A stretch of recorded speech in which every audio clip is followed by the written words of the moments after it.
Moin. Genau. Moin. Ich bin Mariam und ich studiere Medientechnik.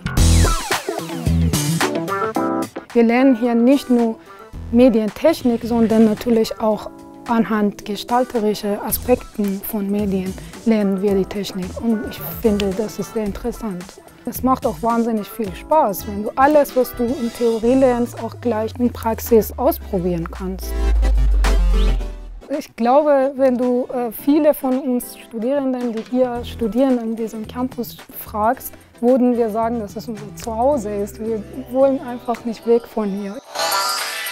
Ich habe eine Leidenschaft gefunden, was Audio oder Sounddesign und Tontechnik angeht. Viele von den Sachen, die ihr hier seht, wurden von Studenten geplant und aufgebaut, was auch sehr cool ist.